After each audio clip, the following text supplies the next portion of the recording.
Bapak Ibu yang dikasih oleh Tuhan Yesus Kristus, warga kerajaan yang saya cintai, jemaat Tuhan, pagi hari ini pastikan hati saudara berkobar-kobar karena Roh Kudus tetap bekerja di dalam saudara. Roh Kudus tetap mencurahkan semua yang ada di dalam kerajaan Allah untuk saudara. Karena itu bersukacitalah karena saudara tidak sendiri, ada Roh Kudus yang selalu menyertai kita senantiasa. Pagi ini saya akan menyampaikan satu firman Tuhan tentang hidup di dalam Roh Kudus. Sebelum kita memulai dengan semuanya, saya ajak saudara, mari siapkan hatimu dan kita sama-sama berdoa. Bapa kami yang ada di dalam surga, Bapa yang ada di tengah-tengah umatmu, yang sementara bekerja dan berkarya untuk menyatakan kemuliaan-Mu di tengah-tengah kami. Kami bersyukur untuk pagi hari ini, kesempatan kami boleh memuji, menyembah Tuhan. Kesempatan untuk juga kami bisa mendengarkan firman Tuhan yang menguatkan dan meneguhkan setiap janji-Mu menjadi sesuatu yang berguna, bermanfaat, membangun umat-Mu sehingga kami menjadi umat yang dipersiapkan menanti kedatangan Tuhan yang kedua kali. Berbicaralah kepada kami pagi hari ini Tuhan, dengan kuasa firman-Mu hidup kami diubahkan, hidup kami makin menjadi berarti karena ada tuntunan yang makin jelas, yaitu perkataan Tuhan yang menjadi pelita di kaki kami, bahkan terang di jalan kami. Terima kasih Bapa. Ini doa kami, ucapan syukur kami, hanya di dalam nama Tuhan Yesus kami berdoa. Haleluya. Amin. Baik Bapak Ibu yang dikasih oleh Tuhan Yesus Kristus, satu hal yang saya tahu bahwa Roh Kudus tidak bisa dibendung dengan kekuatan apapun. Roh Kudus akan mengerjakan yang terbaik untuk saudara dan saya yang telah menerimanya, membiarkan dia hidup di dalam diri saudara dan memberi ruang yang cukup luas untuk Roh Kudus berkarya di dalam kita. Apa yang saudara rasakan di hari-hari ini setelah kita mengalami pencurahan Roh Kudus di dalam perayaan Pentakosta kemarin, saya berharap bahwa tiap-tiap orang di rumah mengalami sesuatu yang membuat dia lebih bergairah lagi, membuat dia lebih dahsyat lagi. Bahkan jauh daripada itu, dia tahu persis bahwa Roh Kudus menuntun hidupnya tiap-tiap hari. Janji Tuhan Yesus digenapi bahwa dia mengirim seorang penolong yang lain untuk menyertai saudara dan saya gerejanya sampai kesudahan alam. Oleh karena itu saya terlalu yakin bahwa Roh Kudus ada dengan saudara. Roh Kudus sementara bergerak dan bekerja untuk saudara. Nah, pagi hari ini saya akan sampaikan gimana caranya ketika saudara hidup di dalam Roh Kudus. Apa yang terjadi? Hal-hal apa saja yang akan Roh Kudus lakukan di dalam saudara dan saya. Simak baik-baik setiap daripada penyampaian ini, sekiranya menjadi berkat bagi saudara. Buka bersama dengan saya sebentar Yeskiel pasal 36. Ayat yang ke-26 dan 27. Dua ayat ini akan menjadi firman Tuhan yang kita bacakan bersama-sama. Yeskiel pasal 36 ayat 26 dan 27. Demikian bunyi firman Tuhan. Kamu akan kuberikan hati yang baru dan roh yang baru di dalam batinmu, dan aku akan menjauhkan dari tubuhmu hati yang keras dan kuberikan kepadamu hati yang taat. Ayat 27. Rohku akan kuberikan diam di dalam batinmu, dan aku akan membuat kamu hidup menurut segala ketetapanku, dan tetap berpegang pada peraturan-peraturanku dan melakukannya. Dua ayat ini merupakan nubuatan dari Yeskiel kepada umat Tuhan untuk memberikan kepada mereka sebuah keyakinan bahwa mereka tidak untuk selama-lamanya hidup di dalam kehancuran. Mereka tidak selama-lamanya hidup di dalam kejahatan. Mereka tidak selama-lamanya hidup di dalam keadaan yang melawan kepada Tuhan. Tetapi ada satu umat, ada satu kelompok, ada satu komunitas yang Tuhan mau untuk mereka punya hidup itu benar-benar didedikasikan untuk hormat dan kemuliaan nama Tuhan. Dan Yeskiel berkata, kamu akan kuberikan hati yang baru. Ini adalah perkataan Tuhan. Dan roh yang baru di dalam batinmu. Kamu akan kuberikan hati yang baru dan roh yang baru yang diam di dalam hatimu, di dalam batinmu. Dan aku akan menjauhkan dari tubuhmu hati yang keras yang kuberikan dan kuberikan kepadamu hati yang taat. Jadi saudara lihat korelasi antara hati yang baru, roh yang baru dengan hati yang keras, hati yang tertutup, hati yang tidak bersedia bagi Tuhan. Dua hal yang akan Tuhan lakukan bagi umat yang mau, umat yang dipenuhi Roh Kudus, umat yang menerima curahan Roh Kudus. Itu yang pertama, Alkitab bilang dia akan memberikan hati yang baru. Dan roh yang baru di dalam batinmu. Nah, karena batin atau hati ini menjadi tempat di mana Roh Kudus diam, maka Alkitab bilang, aku menjauhkan dari tubuhmu hati yang keras. Jadi Roh Kudus, roh yang daripada Tuhan hanya ada dan mau di hati yang baru dan batin yang baru. Oleh karena itu pagi ini pesan yang pertama untuk umat Tuhan, warga kerajaan adalah pastikan engkau memiliki hati yang baru, memiliki batin yang baru, batin yang telah dibaharui, diperbarui, kemudian hati yang telah disucikan oleh Tuhan, sehingga itu menjadi tempat yang paling layak untuk Roh Kudus diam dan berkarya. Oleh karena itu dia akan menjauhkan dari tubuh kita hati yang keras, hati yang tidak bisa dijamah sama Tuhan, hati yang menolak Tuhan, itu dia akan jauhkan. Dan saya mau berdoa pagi hari ini, ketika kita bicara tentang hidup di dalam Roh Kudus, maka yang dibutuhkan dari kita umat percaya adalah milikilah hati yang baru dan batin yang baru yang setuju. Dan yang mau memiliki hati yang baru, yang memiliki batin yang baru, beri tepuk tangan bagi Allah kita. Hormat kemuliaan hanya bagi Dia. Saya percaya pagi ini Allah akan berikan kepada saudara, kepada saya hati yang baru, batin yang baru, untuk supaya itu tempat di mana Roh Kudus Dia menempatinya, dan Dia akan berkarya lebih besar lagi, lebih dahsyat lagi, lebih luar biasa lagi bagi saudara dan saya. Dan roh yang Allah berikan kepada umatnya, Dia bilang akan diam di dalam batinmu, dan aku akan membuat kamu hidup menurut segala ketetapan. Jadi ketika Roh Kudus itu diam di dalam kita, di dalam batin kita, maka Alkitab berkata Dia akan membuat hati kita mulai mengikuti segala ketetapannya, dan hati kita mulai berpegang kepada setiap perkataan-perkataan Tuhan. Bukan cuma berpegang, tapi melakukannya di dalam kehidupan. Ini yang Tuhan lagi cari. Oleh karena itu berdoalah bahwa engkaulah yang Tuhan temukan, sayalah yang Tuhan temukan, umat Tuhan, jemaat Tuhan, warga kerajaan Allah. Engkaulah yang Tuhan temukan, di mana Tuhan punya umat yang hati dan batinnya telah dibaharui, dan mereka siap untuk menuruti segala ketetapan Tuhan. Mereka berpegang pada peraturan-peraturan Tuhan, dan bukan cuma berpegang, bukan cuma menuruti segala ketetapan, tapi mereka menjadi pelaku-pelaku firman. Mereka melakukan semua yang Tuhan perintahkan kepadanya. Oleh karena itu kekasih Tuhan sekalian, pagi hari ini dipastikan bahwa Yeskiel pasal 36 ayat 26 dan 27 ini adalah Tuhan bicara untuk saudara pagi ini, bahwa engkaulah yang Tuhan cari, sayalah yang Tuhan cari, gereja Tuhan inilah yang Tuhan cari, untuk Dia mengerjakan setiap hal, sebab Dia akan memberikan kepada saudara menuruti setiap ketetapan, kemudian berpegang pada peraturan-peraturannya dan melakukan. Dan ketika engkau bertindak melakukan, Roh Kudus menyertai, maka terjadi sebuah kegerakan yang hebat, terjadi sebuah lawatan yang luar biasa, terjadi sebuah pembaruan-pembaruan yang hebat, sehingga kehidupanmu tidak lagi seperti dulu. Makanya Tuhan bilang, aku buang hati yang keras. Hidupmu yang menyimpan hati yang keras, aku akan buang, aku akan ganti dengan hati yang baru. Dan pagi ini adalah pagi yang spesial, di mana engkau dan saya siap sedia untuk supaya kita mulai melakukan sesuatu yang dahsyat dengan Tuhan. Kekasih Tuhan, warga kerajaan yang dicintai oleh Tuhan Yesus Kristus tentunya, yang pertama Allah menghendaki supaya manusia hidup di dalam Roh Kudus. Setuju, katakan amin. Karena itu saya mau bilang, kekristenan atau kepercayaanmu itu bukan sebuah kehidupan yang dijalani secara spiritual aja.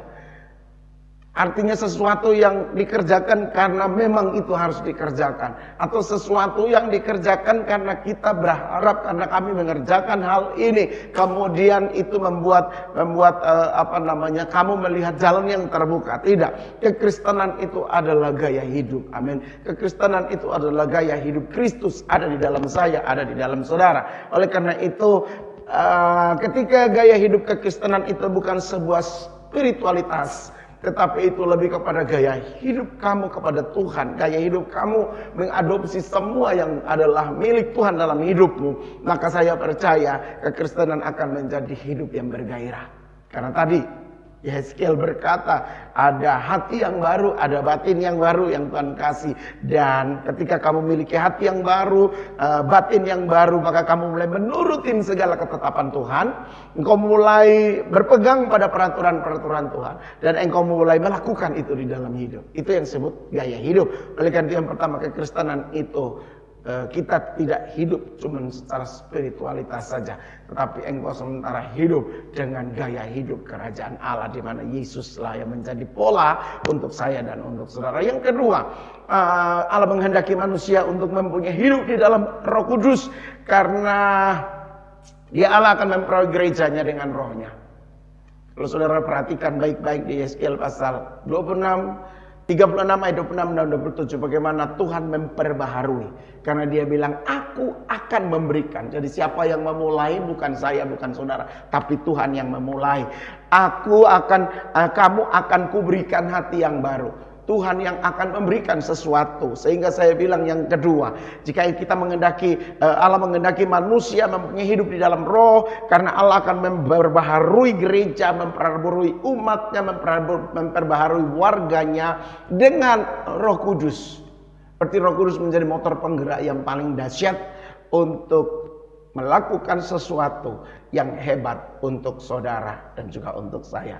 Yang setuju tepuk tangan bagi Allah kita. Kemudian yang ketiga, Allah menghendaki manusia mempunyai hidup di dalam Roh Kudus, karena saudara dan saya mengakui bahwa Yesus itu adalah Tuhan. Kalau kita perhatikan bahwa ketika kita mengakui Yesus sebagai Tuhan, maka Yohanes 3 ayat 16 berkata, karena begitu besar kasih Allah akan dunia ini, sehingga Ia telah mengaruniakan anaknya yang tunggal, supaya setiap orang yang percaya kepadanya tidak binasa, melainkan memperoleh kehidupan yang kekal. Sekali lagi Yohanes 3 ayat 16, jelas dia bilang supaya kita memperoleh kehidupan yang kekal, maka satu-satunya jalan adalah saudara mengakui Yesus sebagai Tuhan dan Juru Selamat di dalam hidup ini. Jadi kekristenan itu tidak hidup hanya secara spiritualitas. Kemudian yang kedua, kau mesti mengerti bahwa Allah memulai, Allah menjadi inisiator untuk memperbaiki gerejanya dengan Roh Kudusnya. Kemudian yang ketiga, engkau mesti tahu bahwa Yesus itu adalah Tuhan dan tidak ada pribadi yang lain. Sebab Yesus berkata, aku pergi, tapi aku akan mengirim seorang penolong yang lain. Karena itu perhatikan baik-baik, Roh Kudus itu adalah bagian yang penting di dalam kehidupan kepercayaan saudara kepada Yesus Kristus Tuhan. Sebab Dia Yesus yang akan mengirim penolong yang lain, yaitu Roh Kudus, untuk menyertai saudara, memberi kekuatan kepada saudara, menolong saudara di dalam segala hal yang tentunya membuat saudara hidup di dalam kebenaran. Kemudian saya mau kasih tahu bahwa saudara dan saya mesti juga hidup di dalam Yesus. Karena hidup di dalam Yesus Kristus Tuhan, dengar baik, Dia yang mengampuni dosa saudara. Dia yang melayakkan saya dan saudara. Di hari Jumat kemarin saya menyampaikan dalam pengajaran Bible Study tentang bagaimana caranya seseorang mendapat pengampunan dari Tuhan. Dan saya menjelaskan bahwa pengampunan itu hanya dilakukan oleh Yesus Kristus Tuhan yang mati di atas kayu salib, di mana Dia menanggung semuanya dan Dia membuktikan bahwa Dia bangkit dari antara orang mati, bahwa kuasa dosa, kuasa maut tidak berkuasa atas Yesus dan atas setiap orang yang percaya kepada Dia. Oleh karena itu, yang berikut yang mesti saudara dan saya miliki, mengakui Yesus sebagai Tuhan dalam hidupmu. Tapi engkau juga mesti tahu bahwa dosa kita, dosa saya, dosa saudara itu hanya diampuni oleh darah Yesus. Darah Yesus yang bisa menghapus dosa dunia. Oleh karena itu perhatikan baik-baik betapa pentingnya saudara datang kepada Yesus, percaya kepadanya, mengakui Dia, serahkan hidupmu kepadanya, ikuti setiap perkataan dan perintahnya. Maka saya percaya engkau akan menjadi umat yang sungguh-sungguh akan hidup di dalam kekuatan Roh Kudus. Nah, Bapak Ibu yang dikasihi oleh Tuhan Yesus Kristus, mari perhatikan di sini bahwa Ini yang Tuhan mau, dan Tuhan ingin supaya saudara menikmati sesuatu yang baru di dalam Dia. Jadi bicara tentang hati yang baru, batin yang baru, bicara tentang berpegang pada ketetapannya, mengikuti perintah-perintahnya, bahkan melakukan itu di dalam kehidupan sehari-hari. Ini adalah gaya hidup dari orang-orang yang sudah dipenuhi oleh Roh Kudus. Setuju? Katakan amin. Ini gaya hidup dari mereka-mereka yang sudah dipenuhi dengan curahan Roh Kudus. Oleh karena itu saudara melihat mereka yang mengalami kisah di loteng Yerusalem, Alkitab berkata bahwa ketika murid-murid lagi berkumpul, tiba-tiba terdengar bunyi suara gemuruh dan angin bertiup di tempat itu, dan mereka melihat ada lidah-lidah api yang tercurah di atas tiap murid-murid, dan 120 orang murid itu mereka dipenuhi dengan Roh Kudus. Alkitab berkata, apa yang terjadi after Roh Kudus dicurahkan, setelah Roh Kudus dicurahkan? Orang-orang yang tadinya orang biasa, yang tadinya cuman nelayan, yang tadinya cuman rakyat biasa, tiba-tiba mereka dipenuhi dengan hikmat, dengan kecakapan, dengan kekuatan, dengan kuasa yang luar biasa, dan mereka mulai berkata-kata, mereka mulai berkhotbah, mereka mulai menyampaikan tentang Yesus yang mati di atas Kalvari dan bangkit dan naik ke sorga. Saudara perhatikan bahwa khotbah daripada Petrus, khotbah dari murid-murid itu, gaya hidup daripada warga kerajaan Allah yang dipenuhi oleh Roh Kudus itu benar-benar dipimpin oleh Roh Kudus. Mereka berpegang pada ketetapan-ketetapan dan ajaran-ajaran yang diajarkan oleh Yesus.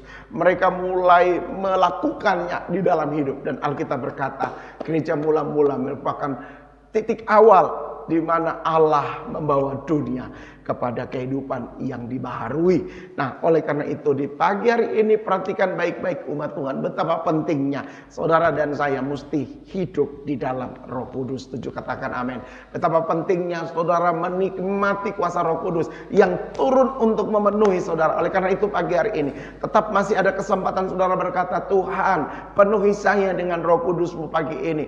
Urapi saya dengan Roh Kudus-Mu, supaya itulah yang akan membuat saya kuat berpegang pada ketetapan-Mu, melakukan segala perintah, dan saya menjadi pelaku firman. Nah, jika tiga hal ini ada di dalam hidup saudara, saya percaya bahwa akan ada begitu banyak hal yang baru yang terjadi dalam hidup ini. Oleh karena itu, dari tubuh kita yang berdosa ini, Tuhan mau buang semua hati yang keras, dan Dia berikan hati yang baru ke dalam batinmu, di dalam batin saya, untuk kita mulai peka, kita mulai sadar bahwa oh seperti inilah yang saya mesti lakukan di dalam hidupku sehari-hari. Ini yang mesti saya perbuat di dalam semua yang saya lakukan tiap-tiap hari. Sekiranya Tuhan membantu saudara, dan Roh Kudus akan menolong saudara untuk terus bergairah dengan Dia kapanpun itu, sampai Dia datang kembali. Hidup dikuasai Roh Kudus berbicara juga untuk saudara tentang ketika kita menerima Roh Kudus, maka manusia, umat Tuhan mengalami pembaharuan atau perubahan. Apa yang terjadi? Yang pertama, manusia mengenal Allah dan mengalaminya. Roma pasal 8 ayat 15 berkata begini, sebab kamu tidak menerima roh perbudakan yang membuat kamu menjadi takut lagi, tapi kamu telah menerima roh yang menjadikan kamu anak Allah. Oleh roh itulah kita berseru, ya Aba, ya Bapa. Umat Tuhan, manusia mengalami Allah. Dan ketika dia mengalami Allah, Alkitab bilang roh ketakutan itu disingkirkan dari kehidupan kita. Murid-murid pada awalnya mereka adalah orang-orang biasa yang mungkin penuh dengan keraguan-keraguan, ketakutan. Mereka penuh dengan keterbatasan. Tapi ketika Alkitab berkata, ketika Roh Kudus dicurahkan kepada mereka, maka mereka mengenal Allah dan mengalami. Mereka tidak cuma mendengar dari orang, tapi mereka mengalami sendiri. Dan ketika mereka mengalami itu, mereka tahu persis seperti yang dikatakan dalam Roma 8 ayat 15 bahwa Roh itu yang menjadikan mereka anak Allah, dan Roh itulah yang membuat kita bisa berseru ya Aba ya Bapa. Ketika Roh Kudus dicurahkan, Alkitab berkata, kamu menerima Roh yang tidak membuat kita menjadi takut lagi. Atau dengan jelas Alkitab berkata, kamu tidak menerima roh perbudakan yang membuat kamu menjadi takut lagi. Tapi kamu telah menerima roh yang menjadikan kamu anak Allah. Roh yang menjadikan kamu anak Allah. Kita tidak lagi hidup sebagai budak dosa. Kita tidak lagi hidup sebagai orang yang dipenjarakan dengan perbuatan-perbuatan yang sia-sia, perbuatan yang salah. Tapi kita menjadi orang yang hidup diperbarui dengan kekuatan Roh Kudus. Yang setuju katakan amin. Jadi ketika kita menerima Roh Kudus, kita mengalami perubahan dan pembaharuan dalam hidup ini. Yang pertama, saudara mengenal Allah dan mengalaminya. Kemudian yang kedua, saudara dapat berdoa dengan cara yang baru. Tidak lagi doa yang kita hafal, tidak lagi doa yang bersifat sesuatu yang seremonial, tetapi doa yang baru ini adalah doa yang lahir karena engkau tadi mengalami Tuhan, karena tadi engkau mengenal Dia dengan lebih dalam lagi, maka engkau berbicara kepada Dia seperti seorang anak yang berbicara kepada bapaknya. Tidak ada keteraturan yang baku yang mesti kita ikut, harus step by step by step by step. Tetapi Tuhan mau lihat hatimu yang sungguh-sungguh itu melekat sama Tuhan, sehingga ketika engkau berdoa pada Dia, engkau sementara berdoa dengan cara yang baru, dengan bentuk yang baru, tidak lagi dalam keterikatan sebagai sebuah seremonial ataupun apapun juga. Sehingga saya bilang hal yang kedua, engkau menerima perubahan atau pembaruannya itu di dalam cara kita berdoa, yaitu engkau akan berdoa dengan cara yang baru. Setuju katakan amin. Kemudian yang ketiga, semua hal, baik itu kitab suci, tata cara ibadah, atau yang kita bilang liturgi, sakramen-sakramen yang dilakukan di dalam gereja Tuhan, itu menjadi hidup kembali. Jadi kita melakukan atau membaca kitab suci itu bukan karena kita takut dihukum, maka saya baca firman Tuhan. Oh, saya takut dimarahi oleh pendeta, maka saya baca kitab suci. Tidak. Atau kita melakukan sebuah ibadah itu secara liturgi saja, tanpa ada kuasa di dalamnya. Kemudian sakramen-sakramen yang dilakukan di dalam gereja Tuhan itu menjadi sesuatu yang cuma sekedar sakral, tapi tidak mengandung nilai yang mengubah orang. Nah, oleh karena itu saya bilang, yang ketiga, bagaimana orang yang menerima Roh Kudus itu mengalami perubahan atau pembaharuan adalah hal-hal ini tidak lagi menjadi mati, tetapi baik itu kitab suci yang kita baca, liturgi-liturgi yang kita ikuti, sakramen-sakramen itu menjadi hidup, seolah-olah ini adalah sesuatu yang merupakan apa yang menjadi bagian yang memuliakan Tuhan di dalamnya. Dan orang melakukan sakramen, orang melakukan liturgi, orang membaca kitab suci karena mereka tahu bahwa dari situ itu ada kehidupan yang mereka dapat. Nah, itu poin yang ketiga. Sementara yang keempat, pembaruan dan perubahan apa yang dialami oleh gereja Tuhan. Buah-buah roh mulai berkembang di dalam jemaat Tuhan. Galatia 5 ayat 22. Tetapi buah roh ialah kasih, sukacita, damai sejahtera, kesabaran, kemurahan, kebaikan, kesetiaan, kelemah-lembutan, penguasaan diri. Bahkan tidak ada hukum yang menentang hal-hal itu. Kisah Galatia pasal 5 ayat 20 dan ayat 22 dan 23 ini akan menjadi buah yang berkembang, buah roh yang berkembang di dalam diri. Jadi perhatikan Galatia 5, 22-23. Bicara tentang kasih, sukacita, damai sejahtera, kesabaran, kemurahan, kebaikan, kesetiaan, kelemah-lembutan, penguasaan diri. Buah Roh Kudus ini akan makin berkembang di dalam saudara, akan makin lebat, orang akan makin menikmati hal-hal yang luar biasa. Jadi perhatikan bahwa dengan kita menerima kuasa Roh Kudus, Kita mengalami pembaharuan dalam hidup ini. Dan kita mulai menjalani hidup dengan menghasilkan atau makin berbuah lebat. Buah roh yang ada dalam kita itu berkembang. Berkembang, yang ada di dalam diri saudara itu berkembang. Dan orang akan melihat perubahannya itu di situ.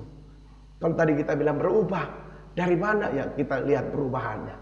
Dari buah Roh Kudus yang dihasilkan. Buah Roh Kudus yang menjadi output dari tiap-tiap hidup kita, dari karakter kita, akan menunjukkan bahwa 9 buah Roh Kudus itu makin berkembang di dalam diri saudara dan saya. Yang setuju dengan saya, beri tepuk tangan bagi Allah kita. Kemudian yang kelima, saudara dapat menerima karunia-karunia Roh Kudus pula. Tanda-tanda ajaib, mujizat-mujizat, karunia-karunia Roh Kudus mulai menyertai perjalanan saudara. Apa yang engkau ucapkan dengan mulutmu itu pasti terjadi.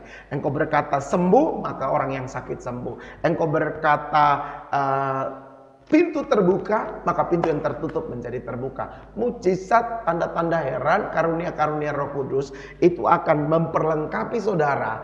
Bukan cuma buah karakter, tetapi engkau ada buah perbuatan. Di mana apa yang saudara alami, yaitu Roh Kudus yang diam di dalam kita, itu akan bermanifestasi dalam mujizat dan tanda-tanda heran. Karunia-karunia Roh Kudus, karunia hikmat, karunia pengertian, banyak hal akan menjadi bagian yang ada dalam sisi saudara sebagai bagian yang Tuhan taruh untuk memperlengkapi gerejanya. Oleh karena itu, buah Roh Kudus akan berkembang, tapi dia juga akan menaruh karunia-karunia Roh Kudus di dalam kehidupan saudara.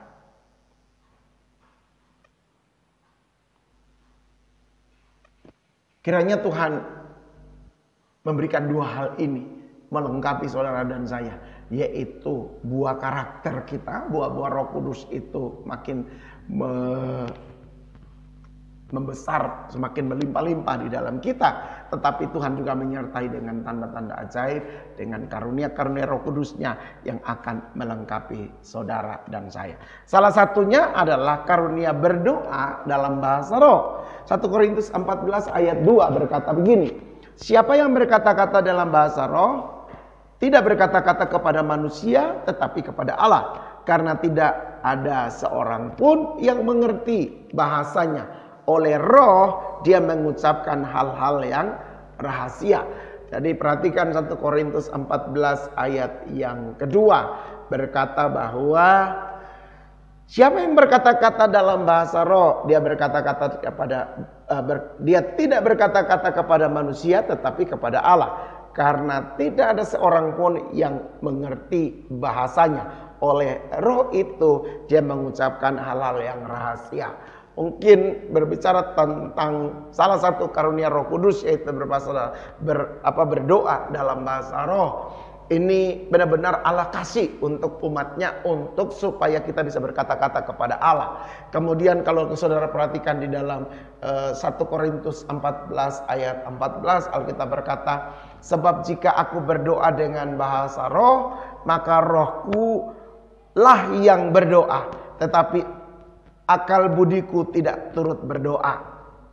Kemudian Roma 8 ayat 26, demikian juga roh membantu kita dalam kelemahan kita, sebab kita tidak tahu bagaimana sebenarnya kita harus berdoa, tapi roh sendiri akan berdoa untuk kita kepada Allah dengan keluhan yang tidak terucapkan. 3 ayat ini memberikan sebuah gambaran bahwa salah satu karunia Roh Kudus adalah kita bisa berdoa di dalam bahasa roh. Baik di dalam 1 Korintus 14 ayat 2, 1 Korintus 14 ayat 14, Roma 8 ayat 26 memberikan kepada kita sebuah penjelasan bahwa karunia Roh Kudus, yaitu salah satu karunia Roh Kudus yaitu berdoa dalam bahasa roh, itu ada. Oleh karena itu jangan kita perdebatkan, tetapi mari usahakan. Karena ini karunia Tuhan beri kepada siapa yang dia mau beri. Karena itu karunia gift yang Tuhan berikan, maka kepada saya bisa dia berikan, kepada Anda dia bisa berikan, kepada siapapun, bahkan kepada semua kita dia bisa berikan. Itu adalah wewenang Tuhan atau haknya Tuhan, kepada siapapun dia berikan. Oleh karena itu mari kita jangan memperdebatkan ini, tapi mari kita datang kepada Tuhan dan minta Tuhan, kalau boleh saya dapat karunia berbahasa roh, berdoa dalam bahasa roh. Mungkin itu dalam temporary, dalam waktu-waktu tertentu, dalam waktu-waktu khusus, atau dalam setiap kali ibadah. Engkau bisa berdoa dalam bahasa roh. Ketika engkau berdoa dalam bahasa roh, engkau sebentar menyampaikan itu kepada Allah, engkau berbicara kepada Allah, dan tidak ada orang yang bisa mengerti dan mengetahui itu. Nah, kemudian kekasih Tuhan sekalian, poin yang ketiga adalah saya mau bilang begini, karena kita mesti hidup di dalam Roh Kudus, maka engkau perlu mengalami pencurahan Roh Kudus di dalam hidup ini. Kamu mesti mengalaminya. Kau dicurahkan Roh Kudus di dalam hidup ini. Artinya yang pertama adalah membebaskan kuasanya untuk memimpin kita hidup baru. Jadi kalau kita mengalami kuasa Roh Kudus, maka engkau membebaskan kuasa Tuhan untuk memimpin hidup kita yang baru. Betapa kalau kita yang memimpin diri kita sendiri, kita bisa tersesat, kita bisa jatuh di dalam lubang. Tetapi kalau kita membebaskan kuasa Tuhan yang memimpin kita, baik itu buah-buah Roh Kudus ataupun karunia-karunia Roh Kudus, itu akan menjadi bagian yang sangat spesial di dalam hidup kita. Karena kita membebaskan kuasanya dan Dia yang memimpin hidup kita, maka saya percaya tidak ada satu hal pun yang tidak bisa Tuhan lakukan bagi saudara dan saya. Kita makin menjadi orang yang penuh hikmat. Kita akan mengerjakan baik itu buah-buah Roh Kudus ataupun karya daripada karunia Roh Kudus, manifestasi daripada karunia Roh Kudus itu akan melimpah-limpah di dalam saudara dan saya, makin membawa kamu melihat bahwa sesungguhnya Tuhan itu luar biasa. Karena itu yang pertama, ketika engkau mengalami pencurahan Roh Kudus, artinya engkau membebaskan kuasa Tuhan, kuasa Roh Kudusnya untuk memimpin hidup kita yang baru. Yang kedua adalah bahwa saudara menikmati hal yang luar biasa, yaitu setiap orang dapat mengalami pencurahan Roh Kudus tidak terbatas. Saudara dapat, saya dapat, siapapun dapat. Jadi Roh Kudus akan dicurahkan kepada setiap saudara, setiap saya yang percaya kepada Dia. Bapak Ibu yang dikasihi oleh Tuhan Yesus Kristus, pencurahan Roh Kudus, saya mau bilang ini hanyalah awal daripada kehidupan yang baru. Yang setuju katakan amin. Awal dari kehidupan yang baru, karena persekutuan dan persahabatan dengan Kristus berkembang setiap hari dan setiap saat. Setuju katakan amin. Jadi karena ini adalah awal, maka persekutuan dan persahabatan kita dengan Kristus akan berkembang tiap-tiap saat. Makin dalam, makin dalam. Sehingga ada satu pujian berkata, lebih dalam lagi, ku rindu Kau Tuhan, lebih dalam. Jadi kasih Tuhan, kuasa Tuhan, pengenalanmu kepada Tuhan, itu akan makin berkembang dari sehari ke sehari atau setiap saat. Kemudian yang kedua, karena pencurahan Roh Kudus ini adalah awal kehidupan baru, maka engkau mulai menjadi benar, hidup dalam kehidupan bersama dengan Tuhan. Timbul damai sejahtera dan sukacita melimpah-limpah di dalam kita. Jadi kita mulai menjadi orang benar. Yang tadinya kacau, yang tadinya hancur, kita tinggalkan hidup lama kita dan kita mulai hidup benar dengan Tuhan. Karena itu ini awal daripada kehidupan yang baru. Kalau saudara lihat bahwa timbul damai sejahtera dan sukacita, orang yang lahir baru dipenuhi Roh Kudus itu penuh sukacita dan damai sejahtera, seperti dia katakan dalam Yesaya pasal 32 ayat 17, di mana ada kebenaran, di situ akan tumbuh damai sejahtera, dan akibat daripada kebenaran ialah ketenangan dan ketentraman untuk selama-lamanya. Jadi Roh Kudus dicurahkan atas umatnya dan kita hidup di dalam Roh Kudus, itu baru awal. Karena itu akan membuat jatuh cintanya saudara, persatuan dan persahabatannya saudara dengan Kristus itu makin baru tiap-tiap hari. Kemudian kita mulai menjadi orang yang hidup benar, hidup lama dibuang. timbul damai sejahtera dan sukacita. Kemudian yang ketiga, saudara mulai dapat mengembangkan kasih Allah kepada orang lain, kepada gereja, kepada pelayanan-pelayanan yang Tuhan bukakan kepada engkau, mulai mengembangkan kasih Allah di situ, baik ke dalam diri saudara dan keluarga saudara, dengan orang lain, dengan komunitas di mana engkau ada. Di situ kamu mulai mengembangkan kasih Allah. Dan yang keempat adalah engkau bertumbuh, terus bertumbuh mencapai kematangan rohani. Jadi 4 hal ini saya bilang Roh Kudus itu baru merupakan tanda awal di mana hidup baru mau dimulai. Karena ini hidup baru, maka pengenalan dan persatuanmu, persahabatanmu dengan Kristus makin dalam. Kemudian engkau mulai menjadi orang benar yang terus menerus dipertahankan. Engkau mulai kembangkan kasih karunia Allah dalam dirimu. Dan yang keempat saya bilang, engkau akan bertumbuh mencapai kematangan yang Tuhan sediakan bagi saudara. Oleh karena itu, Bapak Ibu yang dikasihi oleh Tuhan Yesus Kristus, apa yang ditulis di dalam Yehezkiel tadi tentang hati yang baru untuk menggantikan hati yang keras, batin yang baru yang siap untuk memegang segala ketetapan Tuhan, memegang segala peraturan Tuhan, bahkan melakukannya dalam hidup ini akan menjadi bagian yang tidak boleh hilang dari pribadi orang yang dipenuhi oleh Roh Kudus. Engkau mesti percaya dengan sungguh bahwa Tuhan akan tolong saudara. Roh Kudus yang diam di dalam kita ini akan aktif mengerjakan segala sesuatu untuk membuat gerejanya, umatnya itu taat kepada perkataan Tuhan. Oleh karena itu, lihat baik-baik, hidup di dalam Roh Kudus itu adalah hidup menurut segala ketetapan Tuhan, menurut atau berpegang pada segala perintahnya, dan melakukan semua yang dia perintah kepada saudara. Jika kita tahu bahwa hidup di dalam Roh Kudus dimulai dengan kita membuka hati, kita memberi kesempatan Roh Kudus ambil alih hidupmu. Roh Kudus tukar semua gaya hidup kita dan kita mulai berjalan menurut gaya hidup Roh Kudus. Maka 3 hal tadi yang saya sampaikan, yaitu kita akan menurutin segala ketetapan Tuhan, kita akan berpegang pada peraturan-peraturannya, dan kita melakukannya. Roh Kudus akan membuat saudara dan saya mampu. Mungkin saudara berkata, Pak, saya udah berusaha untuk coba menuruti segala ketetapan Tuhan. Sulit banget, rasanya terlalu berat. Saya coba untuk berpegang pada firman yang Tuhan sampaikan, yang dikhotbahkan, yang saya dengar, yang saya baca. Tapi sulit, apalagi melakukannya. Mungkin ada hal yang belum diselesaikan.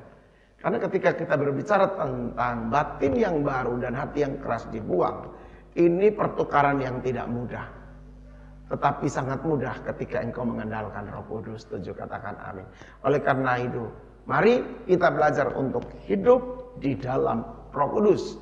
Kalau kita hidup di dalam Roh Kudus akan membantu kita di dalam segala kelemahan-kelemahan saudara. Alami Roh Kudus dan hidup di dalamnya, saudara pasti akan dikuatkan Tuhan.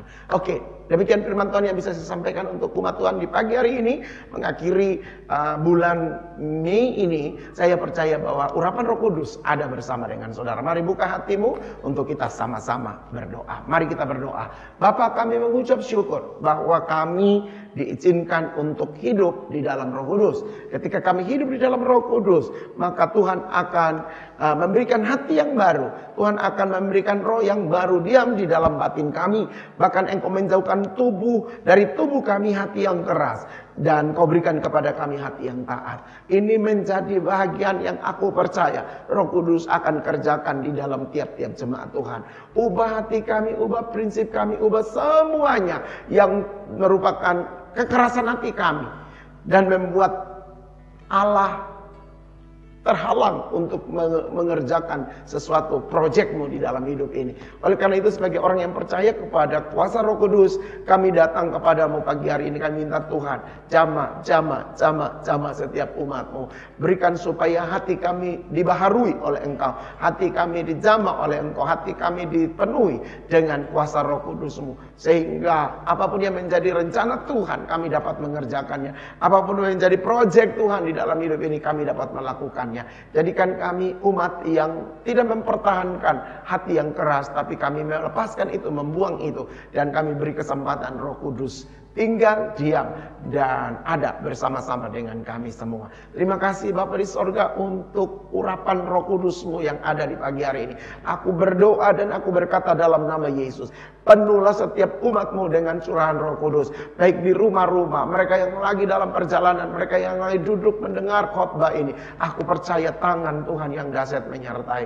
Roh Kudus menyertai, urapan Allah menyertai. Tanpa batas Tuhan akan melakukan yang terbaik untuk setiap kami. Karena itu di pagi hari ini aku berdoa biar urapan kuasa Tuhan itu mengalir dengan penuh di dalam setiap hamba-hamba-Mu.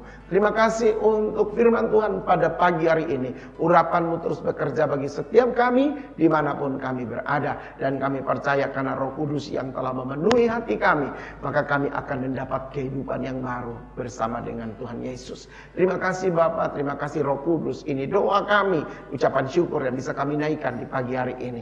Dan kami akan segera selesai dengan ibadah pagi hari ini. Hamba mengangkat tangan dan melepaskan berkat dan urapan imamat kepada setiap jemaat-Mu pagi hari ini. Membuat mereka terus diberkati dalam segala hal. Membuat mereka berhasil dalam segala yang mereka kerjakan. Membuat rumah tangga keluarga mereka damai, bahagia, sejahtera. Bahkan tidak ada pun dari satu jemaat yang hari ini mengalami hal-hal yang di luar kemampuan. Sebab Allah kami, Allah yang turut bekerja dalam segala perkara untuk mendatangkan kebaikan bagi umat-Nya.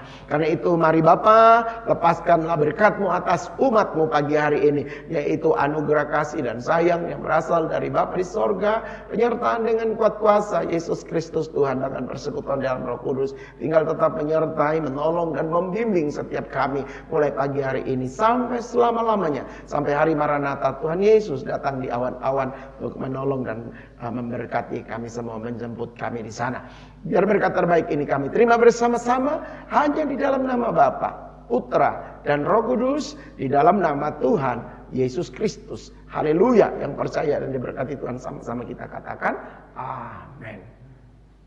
Tuhan Yesus memberkati.